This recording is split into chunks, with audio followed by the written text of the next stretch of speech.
Olá, boa tarde, tudo bem? Muito obrigado por você fazer companhia ao programa Contando Casos nessa tarde. O programa Contando Casos, que é da Web TV Bom Jesus, aqui do Santuário do Bom Jesus da Lapa. E ele é patrocinado pela campanha dos Romeiros do Santuário do Bom Jesus da Lapa. O mês de outubro é um mês de muitas comemorações. Entre tantas comemorações, comemora-se o Dia do Poeta, o Dia do Livro. E nós queremos, nessa tarde, conversar a respeito da literatura de cordel. Esse modo nordestino de ler, de falar, de cantar, de fazer poesia, de fazer verso, de fazer prosa. É isso que nós vamos conversar nessa tarde. Para falar a respeito da literatura de cordel, nós convidamos a professora Josefa Arcanjo dos Santos, que é professora de literatura, e convidamos também Antônio Rufino, Antônio do Livro, que vende literatura de cordel. Essas duas pessoas vão nos ajudar a compreender o que é cordel, como faz cordel e como surgiu o cordel. Professora, boa tarde. Boa tarde, Padre Roque, e a todos os espectadores que nos ouvem ou assistem, acompanhando pela web, pelos celulares, em todos os lugares dessa nossa Bahia e do Brasil, né? Quiçá do mundo, diante das novas tecnologias. Eu agradeço desde o início a senhora por ter aceito o nosso convite de estar aqui hoje no nosso programa Contando Casos. Eu é que agradeço, porque esses espaços são propícios à divulgação da cultura popular através da literatura de cordel. Por falar em literatura popular, de onde surgiu a literatura de cordel? Existem várias vertentes que dialogam ou que falam a respeito do surgimento da literatura de cordel. Há alguns especialistas estudiosos que dizem que foi do povo árabe. Já há outros estudiosos que dizem que foi com o povo português, quando chega aqui no processo de colonização, que trouxe com eles esta cultura, esta arte da produção oral popular. E já há outros especialistas estudiosos que dizem que foi com a cultura espanhola, que disseminaram aqui esta composição chamada cordel.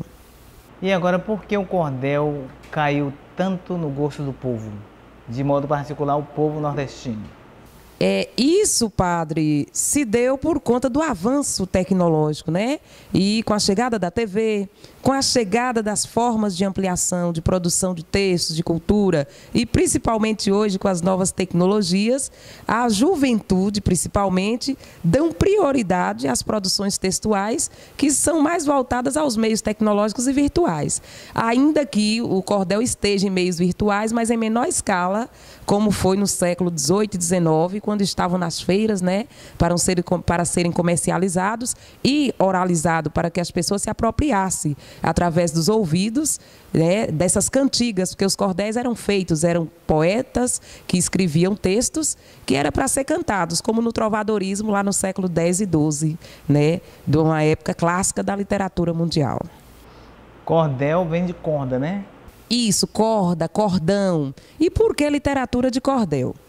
Como lá pelo século XIV, XV ainda não havia, né, a prensa, não tinha livros produzidos em larga escala, produzia-se pequenos livretos com poesias, a princípio não para pessoas de baixa condição financeira, mas para ser proferido, cantado, né, ou ainda, como se diz hoje, recitado nos passos, que eram os espaços dos castelos, dos grandes nobres e até de alguns, como dizer assim, privilegiados de gozar da companhia dos nobres. E aí esses textos eram feitos pequenos, porque o tempo era curto para ser dito, para ser proferido, e com o tempo as pessoas de uma classe financeira menor teve acesso e os vendiam em feirinha. Para que eles ficassem dispostos na feira, não podia ser pesado. Então eles eram colocados em cordéis, e daí literatura de cordão, era pendurados em cordão, em latim e em algumas variações espanholas, cordel é cordão, e acabou ficando literatura de cordel por ficar pendurada nas feiras, né, expostos em cordões. Em relação à literatura clássica e o cordel, é correto afirmar, ou se pode até dizer, que cordel seria uma literatura inferior? Não seria correto afirmar que é uma literatura inferior, mas apenas uma literatura que não teve ou ainda não obteve o espaço adequado para o nível de discussão que ela propõe e pela riqueza que ela traz embutida em suas discussões. Porque na literatura de cordel, padre, é onde se vê o universo mais democrático, é onde se fala do camponês, do analfabeto, é onde se fala do lavrador, das rezadeiras, é onde se fala das pessoas que plantam, que colhem, então das classes menos favorecidas. E, infelizmente, como na maioria das sociedades, tudo que é produzido pela elite tem um espaço maior e maior visibilidade, o cordel fica em segundo plano, mas tem tamanha importância quanto toda a literatura clássica. Como a senhora consegue trabalhar o cordel com seus alunos em sala de aula? Bom, eu sempre trago para o cordel, principalmente a questão da identidade cultural do povo brasileiro. Um exemplo disso, Patativa do Assaré. Um senhor, né, trabalhador da roça, como ele dizia que era um poeta da roça, teve apenas 3 meses de acesso à cartilha, o que não foi suficiente para alfabetizá-lo, mas ele tinha em si o dom da arte literária e produzia muitos versos, e versos coerentes, e versos imbuídos de muita ideologia, de muita vontade política, e que mesmo não sendo alfabetizado, ele buscou meios de deixar para a posteridade toda a sua produção. Então, o Patativa do Assaré deixou para a nossa história, deixou como legado mais de 4.000 poesias que hoje estão, né, aí principalmente no Nordeste, sendo difundida, discutida e sendo norte, né, para que a manifestação cultural popular não morra. Agora, para a escola, a Secretaria de Educação dos municípios tem essa preocupação em preservar esse espaço da literatura de cordel? Ainda de forma esporádica. Muitas vezes o cordel só é lembrado na Semana do Folclore ou em algum momento de festa junina, mas ao longo, né, do ano letivo ou das discussões políticas educativas, nem sempre ele tem o espaço que deveria ter. Claro, com ressalvas para o estado de Pernambuco, Paraíba e do Ceará, que se apropriaram do cordel como uma das suas mais fortes manifestações culturais e investem muito nesse sentido. E aqui na Lapa, o cordel aqui em Bom Jesus da Lapa, ele está presente, é forte? Como a senhora tem percebido? Existem pessoas que ainda defendem esse viés do cordel, existem pessoas que vivem da venda de cordel, mas a produção de cordel em si, em Bom Jesus da Lapa, ela ainda não é estimulada. Temos um ou outro produtor de cordel, mas talvez por falta deste fomento, desse incentivo a esse tipo de produção, eles não estejam no patamar que deveria estar. Mas, voltando à escola, a escola estimula os alunos a produzirem esse tipo de literatura? Padre, em alguns contextos, como eu já falei, é bem esporádico. Primeiro, porque em torno da escola, principalmente da escola pública, existe uma gama de reivindicações, de cobranças. O aluno da escola pública ele tem que estar apto ao mercado de trabalho. O aluno da escola pública tem que estar apto para ser aprovado no Enem. O aluno da escola pública tem que estar apto a dar um alto índice para o IDEB. Então, são várias demandas que acabam tomando o cerne ou o espaço principal, que seria a formação integral, a revitalização da cultura, o fortalecimento dos laços, né, com a ancestralidade, com o próprio povo, com as manifestações culturais de um povo, e acaba ficando em segundo plano. Então, o cordel, às vezes, não tem o espaço e não é privilegiado, até mesmo nos centros, né, educativos ou nos espaços de educação formal. Que pena, né? É uma pena. Já que é uma literatura carregada de riqueza, né, e também de dote popular. Isso deveria ser bastante fomentado nas escolas. Isso. Há até livros didáticos que trazem um cordel ou outro, mas não dão a eles o status que dão a poemas de outros escritores considerados elitizados, né? Ou que clássicos, renomados. Então, é um ou outro num livro aqui e acolá, mas sem aquela preocupação ou sem aquele fomento a manter essa cultura viva. Agora, no seu trabalho em sala de aula, a senhora conseguiu descobrir alunos com esse dom para o cordel? Sim, padre. Nas escolas públicas estaduais existe o TAL, que é um projeto que se chama Tempo de Artes Literárias. E nessa produção do TAL, que dura às vezes 4 ou 5 meses do ano, se descobre muitos alunos com a veia artística para a produção textual literária muito grande. Mas pena que o projeto ele se limita a trazer esse aluno para mostrar essa produção, vai para Salvador, recebe uma premiação e pronto. Ainda não há, assim, uma expansão do projeto para estimular esse aluno, para formar livros, pegar a cada 5 anos todas as produções que tiver, transformar em livro e difundir essa produção na própria escola pública. Ainda não há essa disseminação, essa ampliação do projeto. Então, seria interessante não só descobrir nesses talentos, como também investir neles para que eles pudessem ir além. Quando a gente vê alguém recitando cordel, normalmente a expectativa é de humor, né? A gente espera o riso da plateia, né? Mas cordel é só humor? Não. Cordel também traz, né, questões sociais, questões políticas, questões culturais, não só do riso. Eu tenho um livrozinho aqui, que é Seu Lunga, que é uma personagem que ele já tornou-se famoso no país porque foi divulgado por uma grande rede de televisão. Então, Seu Lunga é uma pessoa comum do dia a dia, né, do Ceará e de Pernambuco, que ele mora próximo a Petrolina, e por conta do seu mau humor, né, o que as pessoas interpretam como mau humor, ele não tem paciência para perguntas bobas. E por isso é considerado mal-humorado. Mas Seu Lunga tem um olhar político muito interessante, muito coerente. É uma pessoa que sabe os problemas da região que ele vive e ele diz isso nas respostas que as pessoas o dirigem. Então, nas poesias e nos cordéis que falam de Seu Lunga, não traz só o mau humor de um homem, mas por que o mau humor dele? Né? Diante das questões políticas que não se resolvem, diante das desigualdades sociais. Então, não é só o humor. Tem questões bem pertinentes que, se fossem olhadas com seriedade, daria vastas discussões. Por falar em Seu Lunga, depois se quiser cortar, corta. Tem uma história que diz que ele chegou em casa com uma galinha caipira. E alguém perguntou, Seu Lunga, é para matar? Ele disse, não, dá uns tapas e pode soltar. Né? Mas, professora, continuando o nosso assunto, sobre a literatura de cordel. Se tem esse potencial muito forte na região, ele não é trabalhado nas escolas como devia. Qual sugestão a senhora apresentaria para os nossos internautas, que muitos deles certamente são também literatos em cordel? Isso. Talvez seja até utópico essa minha colocação, porque principalmente nos meios, né, nas veias educacionais, existem as tendências. E as escolas, como não estão fora do contexto social, elas seguem essas demandas sociais. Hoje está na moda falar em TICs, que é as novas tecnologias da informação e comunicação.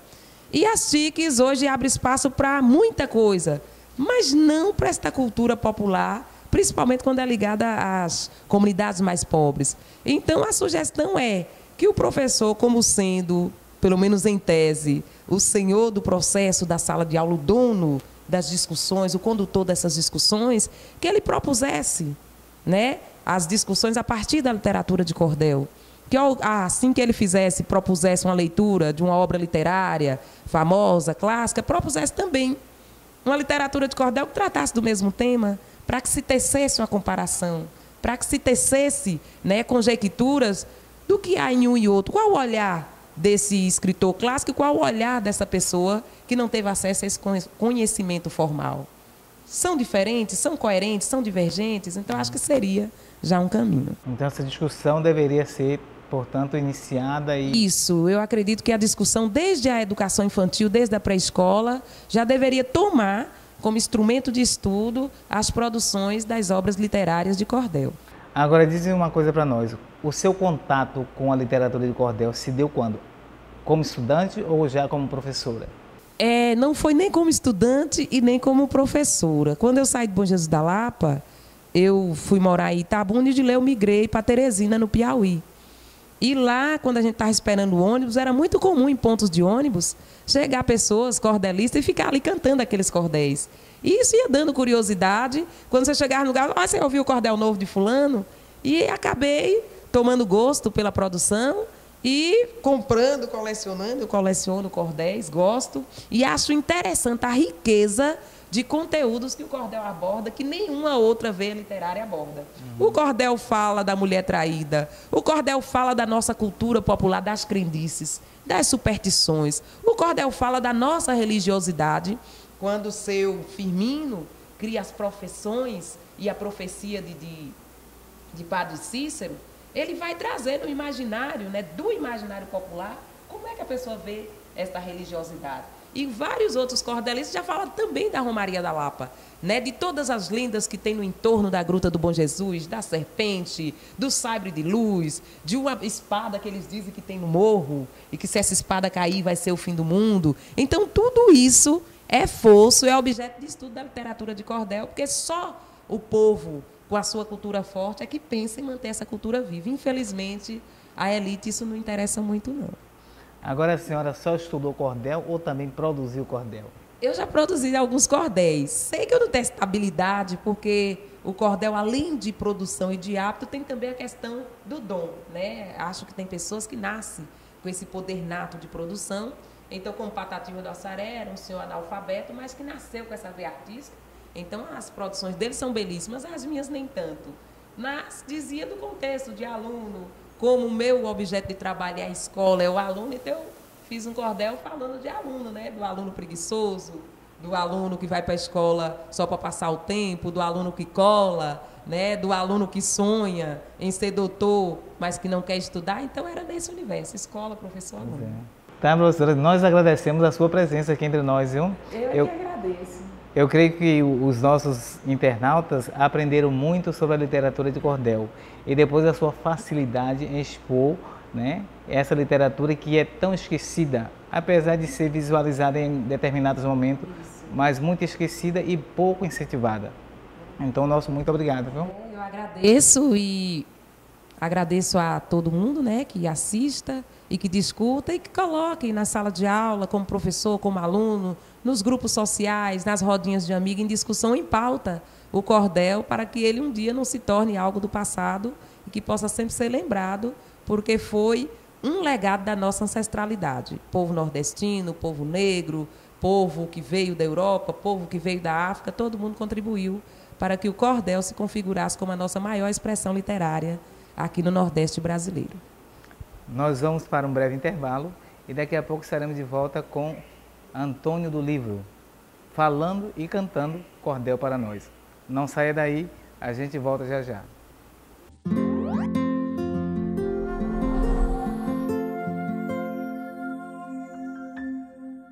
Ao visitar o Santuário do Senhor Bom Jesus da Lapa neste ano, você vai encontrar várias novidades.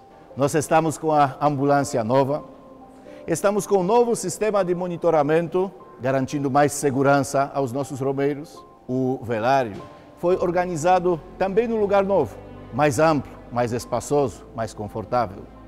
E, finalmente, esta gruta de Nossa Senhora da Soledade. O ambiente está climatizado e agora estamos na fase de acabamento no altar de Nossa Senhora. Estes são os nossos sonhos e as nossas necessidades. Com a sua ajuda, romeiro e romeira do Senhor Bom Jesus da Lapa, nós conseguimos realizá-los. Participe da campanha dos romeiros, do Santuário do Senhor Bom Jesus da Lapa e seja mais um elo desta corrente do bem em prol do nosso santuário. Que o próprio Senhor Bom Jesus e a Mãe da Soledade abençoem a você e toda a sua família. Olá, estamos de volta com o nosso programa Contando Casos e o programa Contando Casos de hoje está falando a respeito da literatura de cordel. Nós ouvimos a professora Josi contando a história e o modo literário dessa literatura de cordel. E agora nós vamos conversar com Antônio Rufino, conhecido como Antônio do Livro, que é um cordelista aqui de Bom Jesus da Lapa. Antônio, boa tarde. Boa tarde, primeiramente, boa tarde a todos que estão aqui presentes, o pessoal de casa, ao Bom Jesus da Lapa por ter essa oportunidade de dar para ter nosso canal aqui agora, né, padre? Antônio, você escutou tudo isso que a professora Josi acabou de falar. Você já tinha conhecimento desses detalhes da literatura de cordel?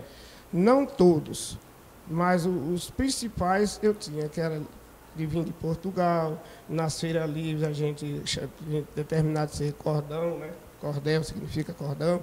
E aí tudo isso aí ela falou em cima da realidade, tá? Tudo certinho ali. E seu contato com essa literatura de cordel se deu quando? Você era pequeno? Como foi isso? Aí eu era criança, eu tinha aqui uns 11 para 12 anos de idade.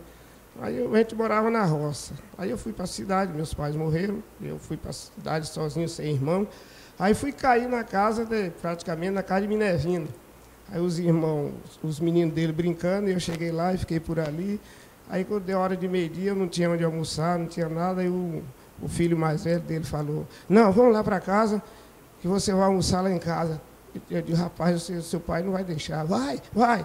Aí me levou para lá, cheguei lá, aí o menino disse, olha, painho, olha, tem mais um aqui para almoçar. Aí o velho disse, não, o prato que dá 1, dá 10. Aí pode chegar. Aí eu fiquei, aí já dormi lá, já fiquei. Aí eu vi ele lendo os livros, fazendo, que ele tinha uma tipografia, aí fazendo, eu fiquei na curiosidade, né? De vendo ele fazendo os livros.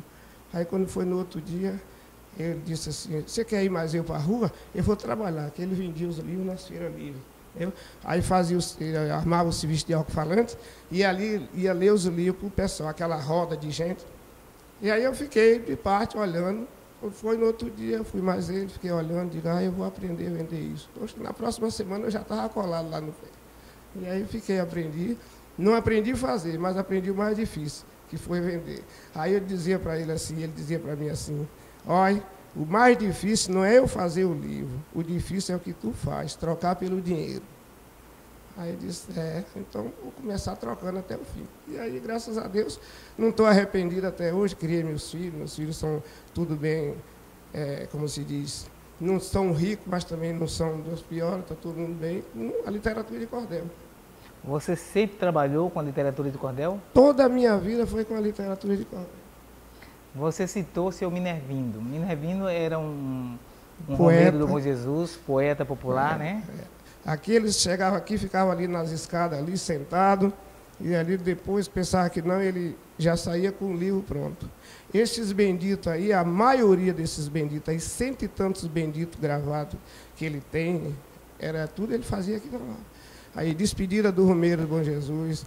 A Igreja da Lapa mesmo, foi um livro, um bendito que estourou no, quase todas as romarias. Foi ele e Padre Chico. Estava lá em cima do morro, aí o padre chegou e dizia para ele, meu sonho era conhecer esse Minervino. Aí ele disse, não, já está conhecendo essa humilde pessoa que você está vendo aqui. Mas aí se abraçaram, aí ele chamou o padre para fazer o bendito. Aí fizeram lá em cima da Pedra do Sino. Aí começaram a escrever e fizeram o bendito. A Igreja da Lapa foi feita de pedra e luz, e aí foi dobrando até hoje. Aí a coleção fez Chico, ele comendo mais Minervino, lá em cima do morro. Entre os cordéis do senhor Minervino, qual é que você se emociona mais quando recita ou quando canta, quando declama?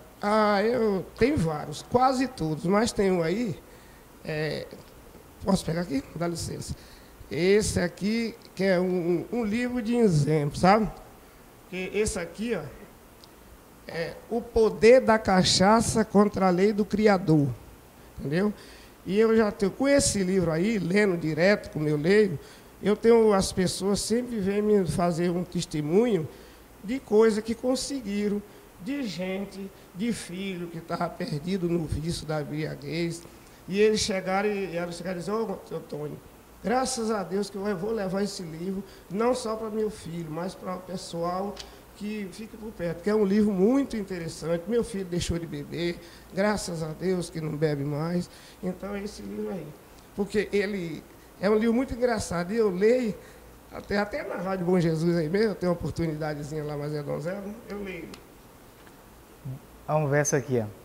A cachaça aqui na terra quer ter um grande poder, porque tudo que Deus fez para o homem se reguer, a cachaça faz um tudo para poder desfazer. O resto, vocês vão ver no livro de Antônio. Agora me diga uma coisa, Antônio. Você só vende os livros da literatura de cordel ou você também produz os versos? Não, só faço ser representante da literatura. Eu gosto de trabalhar com a literatura, não só do velho Minervino, que era ele que fazia, ele morreu, deixou muitos livros escritos, como também de vários. Aí mesmo eu tenho vários tipos de literatura de cordel aí, de vários atores. E aí é como se diz, era ser egoísmo só trabalhar com um só, né? E eu tenho mais de 200 pessoas, mais de 200 poetas aí que eu trabalho com a literatura de cordel. E mais essas pessoas das quais você se torna representante, é daqui da região, de Bom Jesus da Lapa, da região da Bahia, ou tem diversos cantos? É diversos cantos, é de Pernambuco, é de Sergipe, é daqui da Bahia, de Salvador. Todos esses poetas que escrevem, que me dá oportunidade, às vezes eles mandam o livro para mim, você pode comprar, eu vou, compro na Mondeira, do Ceará, compro em Pernambuco, compro na Paraíba, compro em São Paulo mesmo, tem uma editora aí que eu mando buscar os livros lá. Você falou que há 40 anos você vende essa literatura de cordel lá em cima do morro. Em cima do morro. Como é subir todos os dias durante 40 anos lá no morro? Bom, mas é como se diz, é o esforço que a gente faz pelo pão de cada dia, né? É a mesma coisa da pessoa ir para a roça, todo dia trabalhar na roça, todo dia para o emprego. Então eu tenho ali como meu emprego, entendeu? É tanto que eu acordo 4 horas da manhã e subo 5h30. Aí eu falo para a mulher de manhã, diz, olha, já que a gente acordou no horário, tem que ir. Ah, mas não tem ninguém aí, mas tem. Agora lá para agora chega rumeiro todo dia. 2 rumeiros que chegam lá, às vezes cada um compra um livro, 2. De qualquer maneira, já é o dia do leite, né? Por falar em comprar e vender, qual é a sua tática para poder vender os livros? Ah, assim, aqui mesmo praticamente não dá para a gente explicar. Só mesmo lá na hora da rua, assim, onde eu estou, eu tenho que chegar e falar para você. Gente, olha aqui, eu trabalho com literatura de cordel, vocês sabem que a literatura de cordel é cultura, faz parte do nosso país, entendeu? Todo mundo que lê a literatura de cordel fica satisfeito, porque desenvolve mais sua memória. E a criança, hoje em dia, tem que ler cordel para saber o significado do passado. E eu acho que vocês devem levar um livrinho para vocês lerem em casa. Às vezes a criança não sabe ler, mas você, como pai, como mãe, lê um livrinho para eles, ele vai tomar interesse. E amanhã depois pode ser um poeta, e eu, se eu não tiver velho demais, posso comprar livro na mão dele para revender.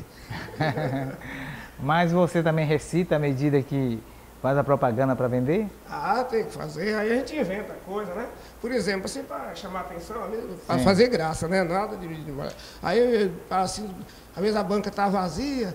Olha, gente, aqui, ó. O filho que bateu na mãe virou um bicho cabeludo. Quem não me comprar o livro vai comer vocês tudo. Aí só vê o povo dizer, eu mesmo não, vai comer você. Interessante, né? Mas isso é para poder chamar a atenção. Chamar a atenção, né? Né? Porque às vezes as pessoas... Aí a gente faz essas brincadeiras e aí lê um pedacinho do livro para eles ouvirem. Mais uma outra coisa também que eu queria perguntar. Durante esse tempo todo, as pessoas que você vende a literatura, as pessoas gostam de ouvir, as pessoas gostam de ler ou também elas fazem chacota da literatura? Tem gente que faz. Tem gente que eu passo aqui que você sabe, às vezes não tem rumeiro, eu fico lá até mais tarde, aí eu desço para trabalhar na rua. Todo mundo aí me conhece, com a sacola aí, vou num canto, vou em outro, tudo vendendo na rua. Aí o que acontece? Às vezes eu passo, eu não ligo, porque graças a Deus sou uma pessoa preparada por Deus, então não ligo para a besteira que fala. Mas quando vem muita gente, um velho sem vergonha desse, com a sacola de livro, com um bocado de papel na mão, vendendo, em vez de estar lá na roça com enxada, capinando, está aqui vendendo. Mas como você disse, é trabalho, né? É um trabalho que eu faço, que eu gosto, e é um trabalho que eu sou reconhecido, graças a Deus, no Brasil inteiro, porque a Romaria da Lapa não é só para aqui, para a Bahia, é em todo lugar. Além do senhor Minervino que você falou, você conheceu outro cordelista famoso? Conheci muitos. João Martins de Ataíde, não conheci, vendi livro dele.